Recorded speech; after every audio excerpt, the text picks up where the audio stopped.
Hey guys, I'm here today to talk about the Women's Prize. Surprise, surprise. So it is International Women's Day today. Happy International Women's Day. What a day for us all.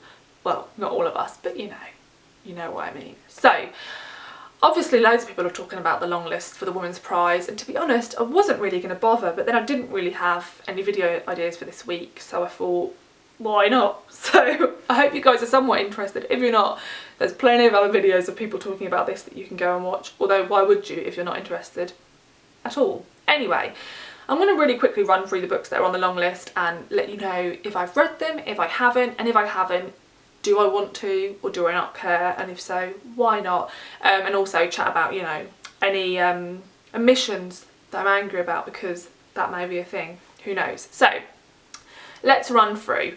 Gin Patrol on the Purple Line by Deepa Anapara. I hope I've said that correctly. I actually made predictions over on my Instagram.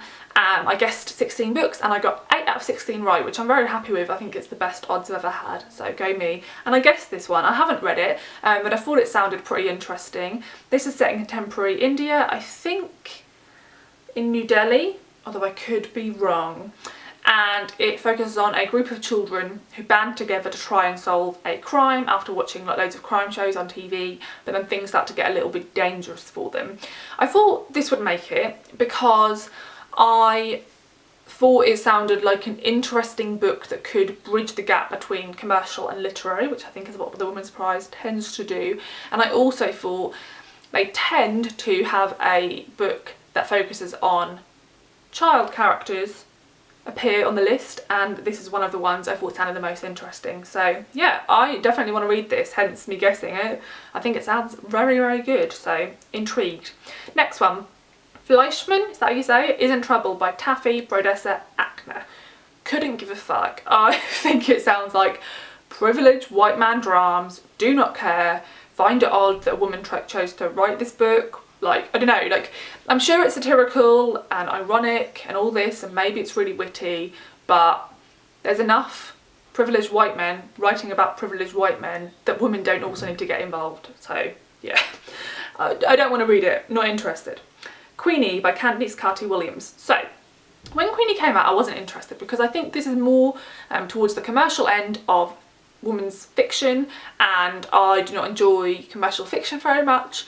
But then I heard quite a few people who I trust talk about it and rave about it, and then I had a pretty strong inkling it would make it to this list. It was one of the ones I guessed, and surprise, surprise, it's here. It sounds like the ideal book to be on the Women's Prize long list, and so I decided to pick it up from the library, and I started reading it yesterday, and I DNF'd it when I got to page 67, so I think I didn't even get quite a quarter of the way through, or maybe I did, I don't know. It's just, yeah, you know, originally I wasn't going to read it. I think I should have stuck to my guns, but it being on the Women's Prize long list and being a little bit interested made me pick it up. I just don't enjoy books of that tone. I'll talk about this more in a DNF video, but I think it was trying to do some interesting things, but with not enough depth. And I think for readers who drop in and out of reading more, like who don't read loads and who get their recommendations from prize lists, this is a great book for people like that to read, because it does discuss issues which lots of you know, run-of-the-mill books which publishers push out don't discuss. It has a really good commentary on racism, particularly as it pertains to also being, you know, like being a black woman and the intersection of those things. But there's plenty of books that do it with much more nuance and depth. So yeah, it just wasn't for me. So there's that one. Dominicana by Angie Cruz. I guessed this one and I really want to read it. I'm very, very happy to see it there. I requested that my library buy this about 3 weeks ago, and they emailed me the day before the prize list was announced saying, you know, we've taken your request on board and we're purchasing it soon. It was really funny because when I went and looked, like literally a few minutes after the prize list was announced on my library, they had every single book that was already out except for Dominicana, and I was like, well, everyone can thank me because I've already asked them to buy it and they're going to order it, so go me. So yeah, I think this one sounds really interesting, and I heard lots of people rave about this last year, and it was in quite a few like favourite books of the year list from booktubers I enjoy watching, so very intrigued to try that one. Actress by Anne Enright. You know, this year was always going to be a big year of really established big hitters, because this year has been an insane year for book publications. There's been so many amazing sounding debut novels, and there's also been loads of really established authors bringing new books out. So I think this was always going to be a hard prize list as a debut author to get onto. So, you know, anyone who is on there as a debut author, well done you, because it would have been fucking hard. So yeah, Anne Wright, you know, she's pretty established. We know who she is. I hadn't heard of this book. I looked it up and I was like, not interested. As soon as something says Hollywood in the blurb, I'm out. As soon as it says Hollywood to do with acting, I'm like, yeah, I don't care. Like, if it says the word glamour, glitz, all that, I don't know what it is. I'm just so not interested.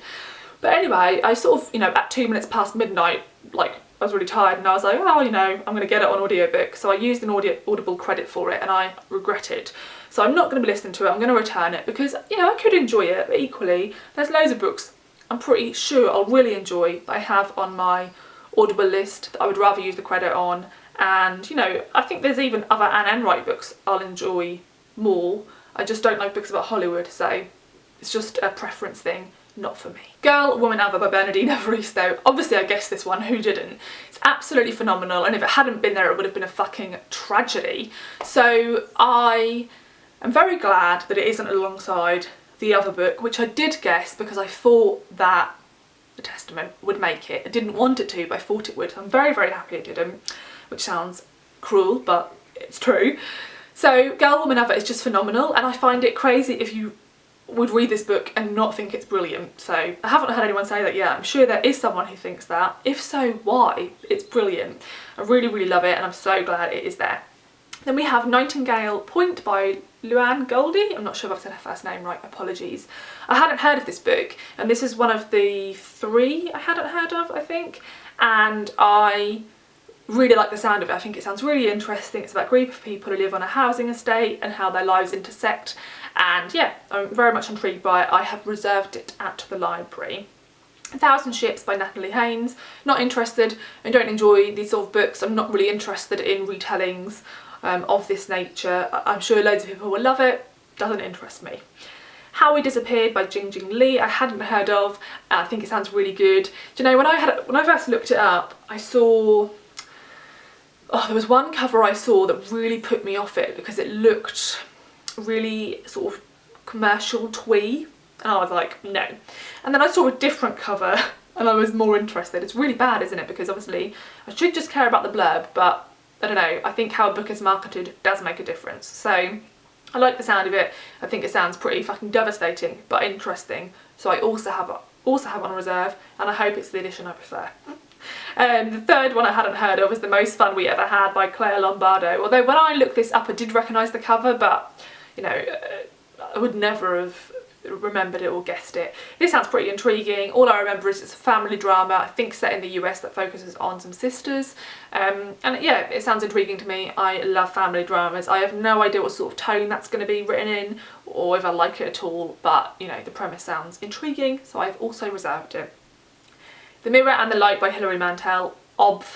So I read Wolf Hall when I was, I don't know, so I stopped reading for quite a few years when I was at university. I'd read like 3 or 4 books a year during the summer holidays, and that was it. And then after I finished university, I sort of decided to get back into reading, and one of the books I picked up was Wolf Hall. Probably not a good choice. And I remember really pushing myself through it, and at the time I never DNF'd. I always finished a book, and I wonder whether if I had have been a DNF'er I would have DNF'd it at the time. And I think it was one of the first books I ever gave a star rating to on Goodreads, and I don't know how many stars I gave it. Back then I was more one of those people who was like, this book's really good, I'm just not intelligent enough, so I'm going to give it a higher star rating than I actually think like marks my enjoyment. I don't do that anymore. But yeah, so from memory I'd give this book a 3 stars in terms of how much I enjoyed it. My biggest issue with it is everyone had the same fucking name then, and it's so hard to follow. And it's not even like you can be pissed off with Hilary Mantel, because these are real people, so she's not chosen to call everyone like fucking Thomas or William. They just are all called that. So that's really hard to get on board with. And also my knowledge of the Tudor era is like fucking next to zero. Like the most I know is from reading Wolf Hall, and I didn't really understand it. I do not get all the religious stuff, I do not get all the royal stuff, and I am British, so I really should. I don't. Also, there's a lot of really privileged people in this, and you know, I love historical fiction. I love literary historical fiction. I do not love historical fiction that focuses on people of privilege. I always want to read about the working class when I read historical fiction. Every now and again, you know, I will read a book that's set in a manor house, but again, I would rather that focuses on the people who are working in the manor house than the people who are occupying it and like living there. So yeah, I am not going to be reading this new one because I have no idea if I really enjoyed Wolf Hall, although it has got me thinking that maybe I will revisit Wolf Hall because I read it so long ago and now I really do love literary historical fiction. Maybe I would really love this one. I don't know. And the next one is Girl by Edna O'Brien. I am not going to be reading this book. I'm intrigued by some of Edna O'Brien's books, but I just feel like she's not the person who should have written this book. I actually think it's a little bit uncomfortable. Yeah, I don't really get it. I have no issue with, you know, she's writing about, you know, some of the people have said she's writing about a young girl and she's, I think, in her 80s. That doesn't really bother me so much. It's more the nationality issue, and the fact that she has obviously chosen to stick to a fairly recent event, horrific event, and use, like, rather than create a similar event, she's gone with the actual event and like, yeah, I just think it's a bit uncomfortable. So yeah, I'm not on board. I'm not going to be reading it. So the next one is Hamnet by Maggie O'Farrell. So I hadn't heard that Maggie O'Farrell had a new book coming out until I think a few days before the prize was announced, the long list was announced, and I was like, it's obviously going to be on there. Maggie O'Farrell is like women's prize catnip. I feel like she writes the exact type of book that I love because she's on the line between commercial and literary, and she's brilliant. Her books are so readable. I've read 2 or 3 of her novels, and I've also read her memoir. I was trying to read her novels in publication order. Fuck that, I'm going to be reading Hamnet as soon as I get my grubby little hands on it. So she's never done historical fiction. Well, she's done sort of, you know, Siren. She's done historical fiction insofar as she's done books that are set earlier in the 1900s but that also have a contemporary story, you know, like someone in present day finds something out about their ancestors or a diary or something. She's done that I think a couple of times, but mainly her books are contemporary. This is set when Shakespeare is alive, and it is about the loss of his son Hamnet. I think his son passes away. I am not into Shakespeare, as I think I've mentioned before, but I am very much intrigued by reading Maggie O'Farrell do historical fiction, and I think it's going to be glorious, and I'm so hopeful that I love this one, so I will definitely be reading that, and also love the cover, which helps. Next we have Weather by Jenny Offill. I started this book on the 1st of March, yes, we're in March, and I DNF'd it about a third of the way through. It's a very short book, so I could have just forced myself to finish it, but I thought, fuck it, why should I don't like it? So this is a very particular thing. I think loads of people could love this. It is literally just not the writing style for me. I can't even slag it because I'm sure if you enjoy that writing style you will really enjoy it, but I just don't. I really don't like that whole, I don't even know, like darting. I really don't like when authors like have loads of like little breaks in the page and dart from like one thought to the next with no real connection and start like halfway through a thought. So like they talk about someone and they don't really explain who that person is, and like you get 10 pages further and other shit's going on and you still have never been told who that person is or like why they had a thought about them. It just annoys me, and I know it's all like intelligent, the stream of consciousness, but I do not enjoy it. It pisses me off, and also it was just reeking of privilege, so I didn't like it. So not for me. I will not be carrying on with that one. What do we have next? The Dutch House by Anne Patchett. I read this one. This is the 4th Anne Patchett book I've read, and it's been a very rocky road. No, that's not true. I read her essay collection years ago and enjoyed it. Then I read Commonwealth and loved it. It's a brilliant family drama, very twisty, very page-turny, and I was like, she's going to be a new fave author. Then I read Bel Canto and had big issues with it. Too long. There's a really uncomfortable relationship in terms of age and power, which was never commented on, which I have big issues with. Then I read The Magician's Assistant. I think it's Assistant. I also felt there was some issues with that one in terms of the power balance of their relationship, which again was never discussed or commented on. And I also didn't like, there was some sort of dreamlike sequences which really turned me off, so I didn't like that. And then I read The Dutch House and didn't enjoy it. It's my least favourite Anne Patch. So The Dutch House is about a brother and a sister who live in a house called the Dutch House, which sounds like a bit of an ugly monstrosity anyway, and then for reasons I will not spoil, they do not live in the Dutch House anymore, and they spend the rest of their fucking lives driving their car outside the Dutch House, sitting in their car, whining, even though, like, they have lots of privilege, they're very wealthy. He has a lovely wife and children who basically ignores. He's awful to his wife. There's nothing redeeming about these people, and I think you're supposed to sympathise with them and feel sad for them. They don't get to live in their big millionaire mansion. Like, so fucking what? Like, shit happens and you still have good lives and loving people around you, but all you do is go sit outside a house and whine. So didn't enjoy it at all. She can really write, but I just didn't like what she was writing about, so hard no from me.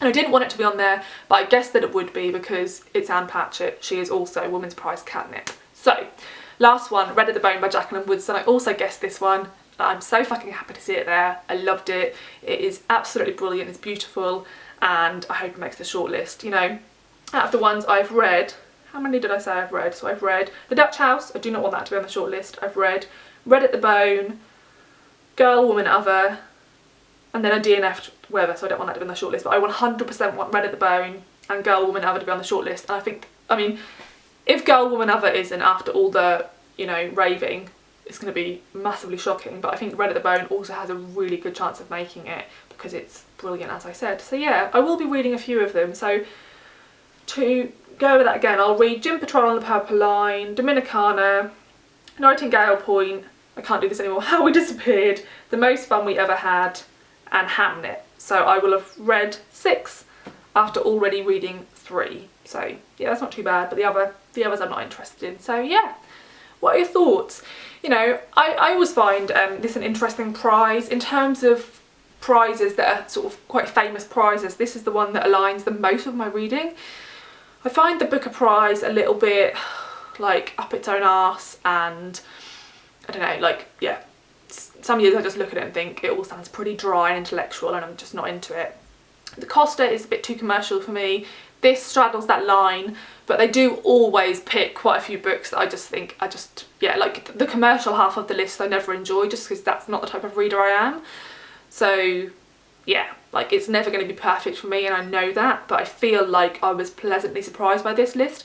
I remember the last 2 years looking at the long list and being like, oh, for fuck's sake, and I didn't feel like that like this year. You know, there are 2 books that I'm very angry did not make it, but, you know, I can let it go. One of those I'm actually incredibly shocked didn't make it, and that's Long Bright River by Liz Moore. I was 100% sure it would be there. You know, I really wanted The Unseen World, which is her previous novel that came out a few years ago, to make it to the long list. But I could sort of understand why that one didn't. It's a particular type of novel, it's very slow. But Long Bright River, I think, is like the exact type of book that they have on their long list, but it's not there, and yeah, I was so shocked. So yeah, that was sad. And I also thought the Bass Rock by Evie Wilde should have been on there, but I also thought maybe it wouldn't make it. I would like, even though I don't like the Booker, I'd still like to see it on the Booker list because I feel like she deserves, you know, some more like marketing and acclaim and stuff, and that's what these prizes really ultimately are for. So yeah, that was sad that those 2 didn't make it, but you know, they didn't have me on the judging panel, so what can you do? So yeah, those are my thoughts. Let me know what your thoughts are, what you think of the long list, if you're going to be reading any of these, have you reserved any at your library, have you ordered any, or let me know if you have listened to any of these on audiobooks. I'm really getting into reading fiction via audio. I used to focus much more on memoir because I felt like, you know, I don't know, I just didn't feel like fiction worked for me as much, but I've really enjoyed some novels I've listened to lately on audio, so always happy to hear about more. So yeah, let me know your thoughts. Thanks for watching, and I'll see you in the next video. Bye!